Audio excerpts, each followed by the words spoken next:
En Infinita, lo que faltaba. El análisis político del día junto a Mauricio Morales. 6:35 a.m. Mauricio Morales, ¿cómo estás? Buenas tardes. Hola, ¿qué tal, Matías? Hola, Pau, ¿qué tal? Muy buenas tardes. Súper bien, pues, Mauricio. Hartas cosas han pasado durante las últimas horas, pero quiero partir haciéndole doble clic una vez más a las estrategias que están haciendo los candidatos para tratar de acercarse a Franco Parisi. Y la decisión final de Janet Jara de acudir al programa Bad Boys, su programa de YouTube, que marca una distancia importante con lo que, por ejemplo, hizo Gabriel Boric en el año 2021, en circunstancias distintas. Gabriel Boric, en un régimen de voto voluntario, arriesgaba a perder parte de su electorado, o por lo menos que algunas partes del electorado de izquierda mujer criticara que fuera al programa del quien entonces todavía era un deudor de pensión de alimentos, ¿no? Primero, ¿cómo lo lees tú y si encuentras que es una buena o mala decisión dentro de tu humilde opinión, sin querer pautear a ningún candidato? No te preocupes, Pati. Parisi ayer planteó tres cuestiones, ¿verdad? La primera es que él no anda con un bolsón de votos por la calle repartiéndolos. La segunda es que los candidatos Jara y Kast deben ir a buscar el voto a la calle. Y la tercera es la que tú estás explicando recién, es decir, invitar a los dos candidatos al programa Bad Boys con el fin de conocer las propuestas de cada uno. Al parecer Kast no va a asistir, o por lo menos no lo ha dicho de manera tan...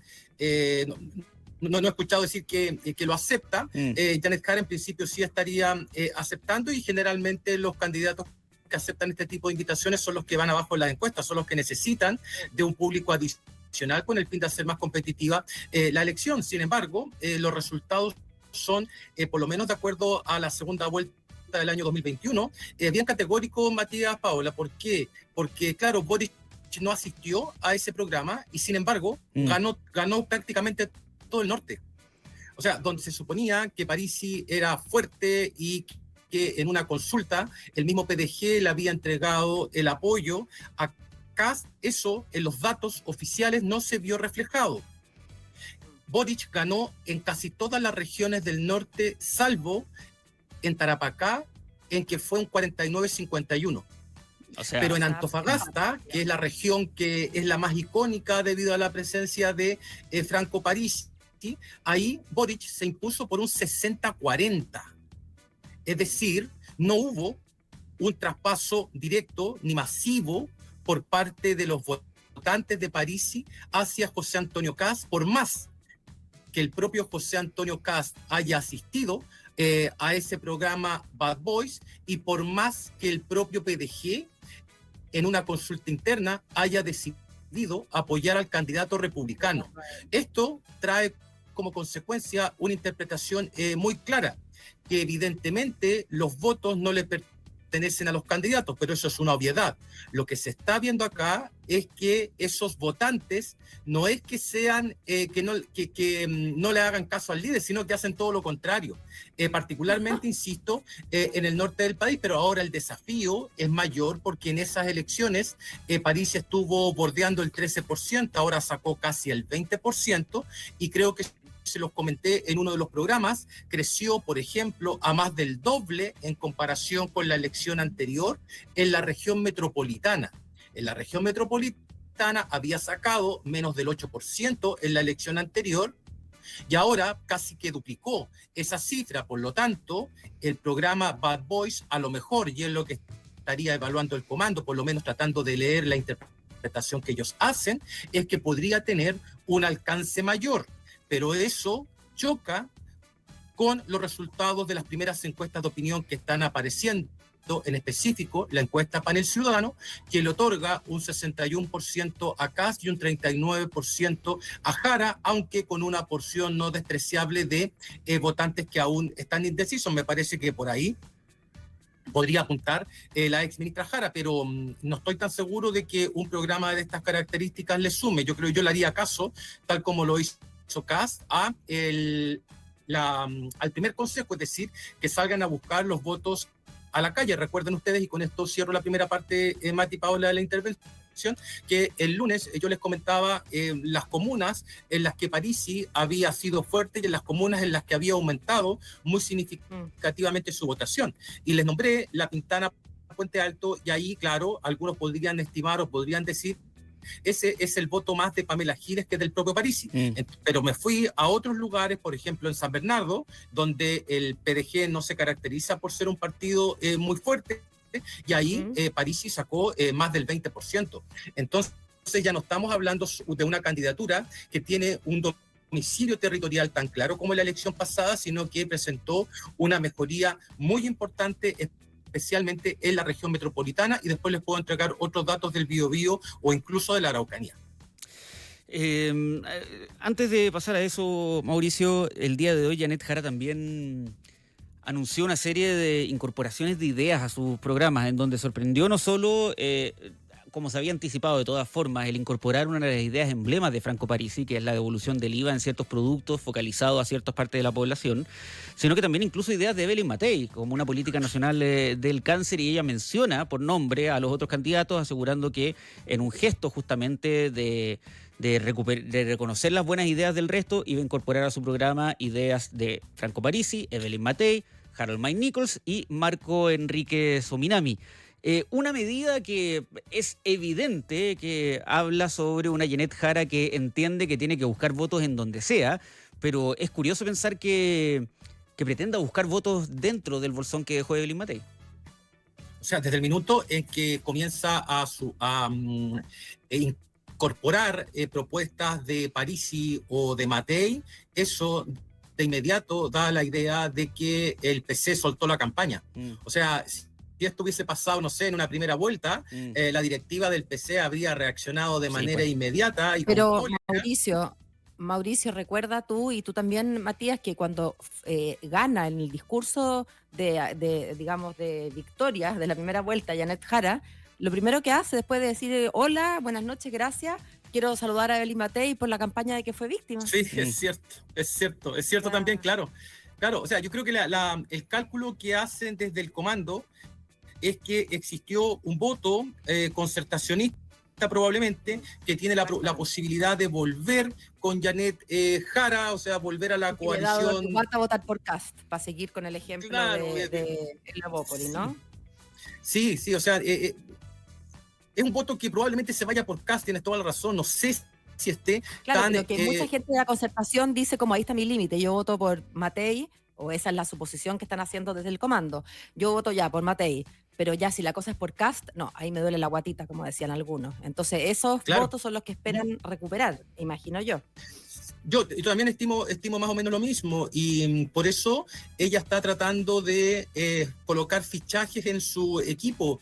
El lunes anunció los fichajes, estamos a miércoles y yo todavía no conozco claramente cuáles van a ser esas incorporaciones. Lo único que vi en la prensa fue que probablemente Gonzalo Vinter asuma un cargo más relevante en la campaña, y también vi la opinión de Carolina Toá respecto a impulsar la participación de Janet Jara respecto a lo primero que me preguntaba Matías, que era la asistencia a este programa Bad Boys. Entonces uno puede concluir que sí, las nuevas incorporaciones son los candidatos que perdieron en la primaria. Eso no es, desde mi perspectiva, la mejor decisión. Nunca es una buena decisión incorporar a los perdedores en cargos tan relevantes. Yo hubiese hecho una renovación mucho más fuerte. Estaban los alcaldes, aunque me imagino que hay problemas administrativos con eso, los alcaldes de Maipú y Viña del Mar. Pero acuérdate que el de Maipú está con licencia. Sí, está con licencia, claro, por su problema a la cadera creo que. Pero, no, a la rodilla. ¿O a la rodilla? Ah, ya. No sé en qué estará pensando el comando de Janet Jara. ¿Qué haría yo si estuviese en su lugar? Me dedicaría a hacer todo lo que se refiere a territorio. ¿En qué sentido? Y a eso quería llegar con los votos de Parisi. En la región metropolitana, y lo tengo anotado acá, claro, Parisi incrementó efectivamente casi el doble, aumentó en 6,6 puntos su porcentaje de votos. Son muchos más votos porque era voto voluntario y ahora es voto obligatorio. Si nos vamos al sur, Ñuble aumentó en más de 9 puntos, en Maule aumentó casi 9 puntos, en Biobío 7, en la Araucanía aumentó a 9, en los ríos a 7. O sea, me estoy refiriendo a que, por ejemplo, en la Araucanía en la elección pasada obtuvo un 11.92 y ahora un 20%. 6.6, o sea, es un alza de casi 9 puntos, a eso quiero llegar. Y el alza más leve la tuvo en Aysén, en Magallanes, en Tarapacá y en Arica Parinacota. Claro, en Arica Parinacota y Tarapacá se explica porque ya no puede seguir creciendo. En las otras, como son regiones del sur, quizás más proclives a los candidatos más tradicionales, ahí tuvo problemas, pero lo que debiese hacer es mirar estos datos e ir a las regiones y a los municipios en los que más creció el candidato del partido de la gente, porque ese voto puede ser un votante nuevo, que creo que me lo preguntabas ayer tú, Matías, puede ser un votante nuevo, o sea que no necesariamente una persona que ya votó por Parisi, probablemente esa persona que viene votando por Parisi del año 2013, el año 2021, ya tenga su decisión tomada, y lo que habría que mirar es el delta, es decir, la diferencia del voto por Parisi en las comunas más relevantes. Esas personas probablemente haya sido la primera vez que votaban por un candidato presidencial y por lo tanto a lo mejor estarían más dispuestas a cambiar de candidatura. Esto no es nomás, Mauricio, a veces pasa y la alergia es tan fuerte. Oiga, estamos conversando con Mauricio Morales, por supuesto, editor político de Megamedia, analista político de Megamedia. Editor, no, va a ser Rodrigo Bravo. Sí, pero es que te estoy desarruchando el piso ya. Oye, ¿tú ves un escenario, Mauricio, en donde ya, haciendo el trabajo territorial, buscando el votante de París y buscando incluso votantes de otros sectores políticos, Janet Jara pueda dar vuelta a los pronósticos que se ven tremendamente negativos de este momento? O sea, mira, estuve examinando las encuestas que se realizaron previas a la elección del año 2013 entre Bachelet y Matei, ¿sí? En esa oportunidad Bachelet avanzó, eso sí, con casi un 47% de los votos y Matei con cerca del 25% de los votos. Y las encuestas mostraban escenarios más o menos similares a los que comienzan a mostrar las encuestas actuales, con la diferencia de que en esta oportunidad el paso de los dos candidatos a la segunda vuelta, la distancia entre ellos fue solamente de 3 puntos de infracción. En el caso de Matei y Bachelet fueron más de 20 puntos de diferencia. Claro, en esa oportunidad, de hecho, Matías, la participación bajó en casi 1 millón de personas o poco más de 1 millón de personas en 2013. El voto era voluntario, sí, entonces la gente tomó sus cosas y se fue de vacaciones. No había ningún interés en participar porque era una elección en que el resultado era prácticamente conocido, no existía incertidumbre y bajó muchísimo la participación. Además, pero a propósito de vacaciones, perdón, deja volver un paso atrás, que no sé si escuché bien, pero o si ya lo mencionaste, pero en esa época la segunda vuelta era en enero, ¿no? Que teníamos esa mala costumbre de hacer la segunda vuelta en enero, que era, convengámoslo, un cacho, y qué bueno que en algún minuto se decidió retrotraer un poquito de eso. Claro, y más encima, mira, imagínate una elección con voto voluntario y en un escenario de nula incertidumbre. Claro. Entonces, evidentemente que la gente se quedó en casa. Aquí tengo el dato. En la primera vuelta del año 2013 votaron 6 millones, voy a cerrar la cifra, es casi 6.600.000 personas. Y en la segunda vuelta, 5.600.000. Mira, me acordaba del dato, te dije 1 millón, sí, es 1 millón. 1.003.000 personas. Ya. Me acordaba casi preciso, pero lo quise revisar acá. Ahora, esa posibilidad no va a existir porque tenemos voto obligatorio. Sí. Por lo tanto, la asistencia a la urna debiese ser la misma y la gran duda es si es que Jara va a ser capaz de recortar distancia y cuánto va a ser la porción de votos nulos y blancos, que es lo que yo he venido estudiando hace un buen tiempo. ¿En qué sentido? Y creo que se los comenté en su minuto. Esta elección seguramente, pero no es ninguna novedad, va a ser la elección con el mayor número de votos nulos y de votos blancos para una segunda vuelta, porque el voto obligatorio, eso es una trampa. Si yo les dijera, esta va a ser la elección con... es más o menos obvio. La pregunta es el porcentaje. Claro, y también la pregunta es, claro, ¿qué va a hacer finalmente el PDG? O sea, si el PDG llama a votar nulo y blanco, y esta elección se transforma en la elección con la mayor tasa de votación nula y blanca, entonces el PDG habrá marcado ya 3 veces estas elecciones. En primera vuelta, en la elección legislativa y en la segunda vuelta. ¿sí? Pero tú me preguntaste cómo lo podía, o si existía alguna posibilidad de que Jara revirtiera esto.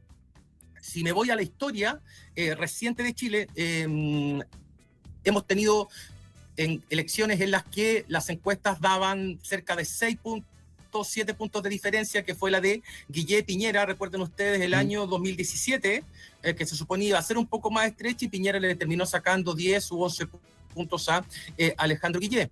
Lo propio sucedió en la elección Kast-Boric, en que la diferencia era más o menos la misma, quizás un poco mayor, y en la práctica fue de 11-12 puntos. Acá estamos hablando de una diferencia, Mati, Pao, de 20 puntos porcentuales en las encuestas de opinión. O sea, el recorte que tendría que hacer Janet Jara, o sea, sería algo heroico.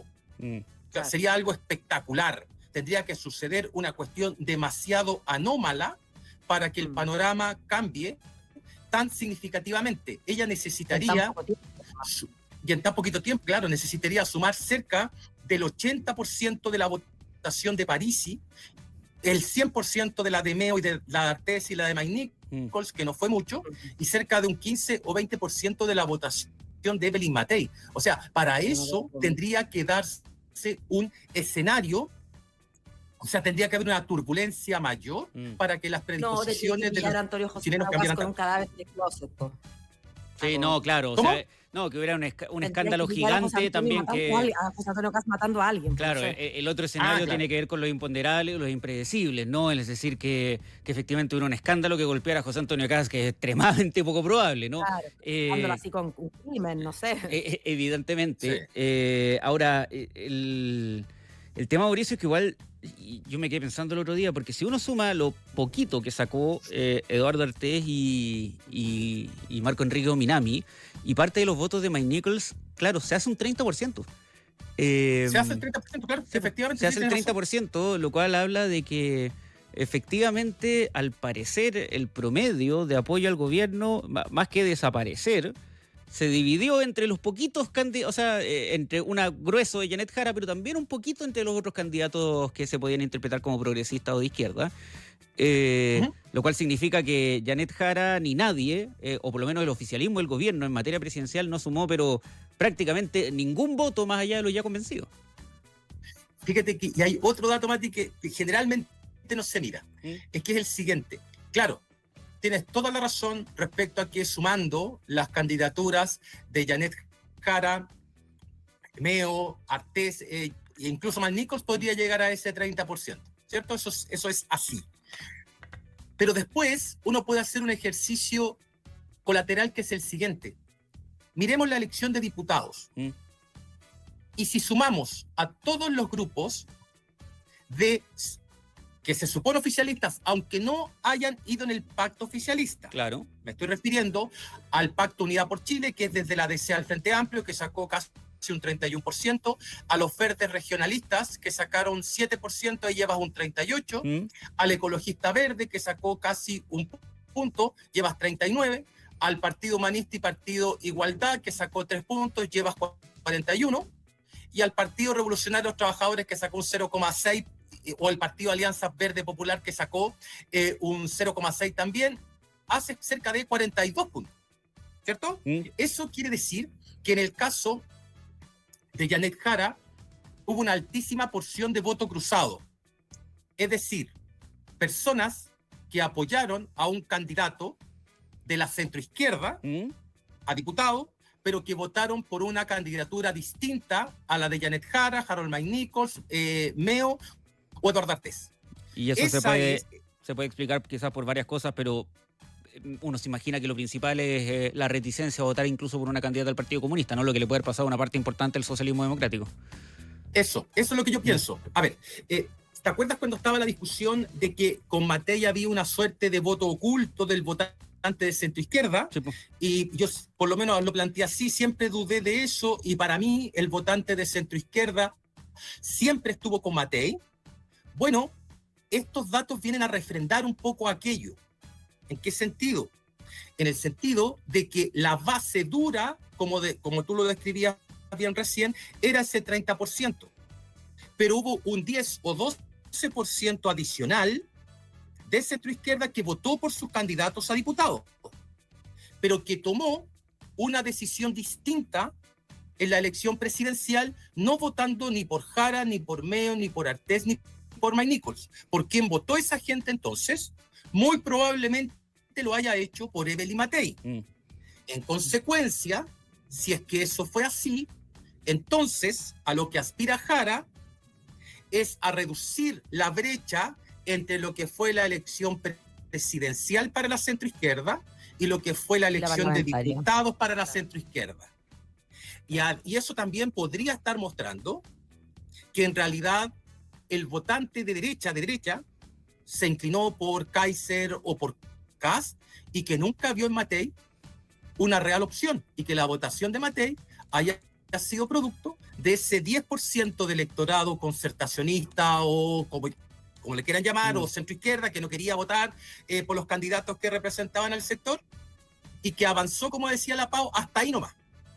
O sea, hasta Matei. El paso a Kast no lo va a dar. Y la gran duda es si ese 10% va a votar por Jara o va a votar nulo y blanco. Nulo, claro, nulo blanco. Sí, lo cual llevaría... Esas son las posibilidades. Lo cual llevaría efectivamente a una cantidad histórica de nulos y blancos en una segunda vuelta presidencial.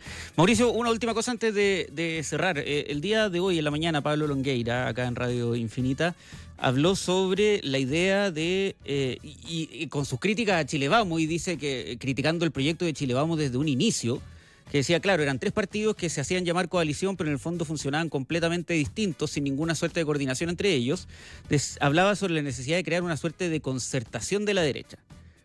Con cómo funcionaba la concertación, con secretarios, autoridades, etcétera. Y hablaba de que las derechas se tenían que juntar en una suerte de gran coalición de federación de partidos, desde el Partido Libertario hasta el partido incluso de la gente. Dice, negociar con el Partido de la Gente e incluirse en el Partido de la Gente. Muy ambicioso, ¿no? Imagínate a Kaiser junto con Pamela Giles, o sea, partamos de ahí. Bueno, lo que nos decía hace un ratito el vicepresidente del Partido Nacional Libertario, decía, Pamela Giles no es de derecha y nunca ser de derecha, entonces difícil. No, o sea, eso no va a ocurrir. Ahora, para tener, y por eso ahora valoramos a la antigua concertación, para tener una especie de concertación que era una familia disfuncional en el sentido de que se peleaba mucho en la interna, pero cuando había que mostrarse ante el público, la concertación era un agente muy ordenado y muy disciplinado. Sí, la derecha no tiene... Eso ocurría con el fantasma de la Guerra Fría todavía ahí, po. Todavía, claro. Y con el fantasma del dictador, o sea, era otro mundo. Era otro contexto también. Pero la derecha cuando se unió, yo creo que se lo he contado varias veces, fue por miedo. Y fue en esa elección catastrófica que tuvieron el 65, se lo he contado varias veces, cuando conservadores y liberales obtienen tan baja votación que se tienen que unir al año siguiente, en el 66, en el Partido Nacional, y desaparecen conservadores y liberales.